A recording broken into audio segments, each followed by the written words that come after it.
الحمدللہ رب العالمین، تمام تعریفیں اللہ کے لیے جو تمام جہانوں کا پالنے والا۔ انما یرید اللہ لیذھب عنکم الرجس اہل البیت ویطہرکم تطہیرا۔ رب کریم چاہتا ہے کہ محبوب آپ کے گھرانے کو سونا ستھرا پاک کر دے۔ ان آیتوں کا ترجمہ تو سمجھ میں آ رہا ہے، مگر الف لام میم کا ترجمہ کیا ہے؟ الف لام میم سواد کا ترجمہ کیا ہے؟ الف لام را کا ترجمہ کیا ہے؟ میرے دوستو ترجمے کا پتہ نہیں، ترجمے کا علم نہیں، مگر مفسرین نے لکھا، مفسرین نے بتایا کہ ترجمے کا نہیں پتہ، پھر بھی ایمان رکھنا ضروری ہے، پھر بھی ماننا ضروری ہے۔ ایمان رکھیں گے تو ایمان کامل ہوگا۔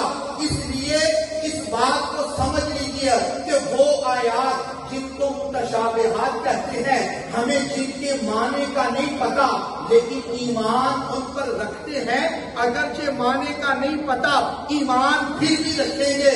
آج کے اس پرفتن دور میں لوگ رسول اللہ کی آل کا نام لیتے ہیں مگر تان و تشنیع میرے نبی کے صحابہ پہ کرتے ہیں۔ لوگ رسول اللہ کی آل کا نام لے کر تبرہ میرے نبی کے صحابہ پہ کرتے ہیں، اور وہ طرح طرح کے اعتراض کریں، طرح طرح کی باتیں کریں۔ میرے دوستو اس بات کو سمجھ لیجیے گا، جیسے مفسرین نے ہم کو یہ بتایا، اے نبی کے غلاموں، جیسے تمہارا ایمان آیات محکم پہ ہونا ضروری ہے، تمہیں جن کے معنی، جن آیات کا معنی تمہاری سمجھ میں آتا ہے ان پر ایمان رکھنا بھی ضروری ہے۔ جن آیتوں کا معنی تمہاری سمجھ میں نہیں آتا ان پر بھی ایمان رکھنا ضروری ہے، کیونکہ محکم آیات کو نازل کرنے والی بھی رب العالمین کی ذات ہے، متشابہ آیات کو نازل کرنے والی بھی اللہ تعالیٰ کی ذات ہے۔ جیسے الحمدللہ پر یقین رکھنا ضروری ہے، ایسے الف لام میم پر بھی یقین رکھنا ضروری ہے۔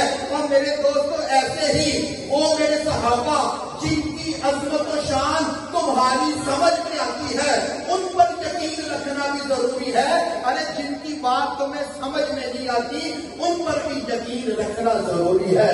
کیونکہ میں قربان جاؤں، صحابہ وہ صحابہ ہر صبح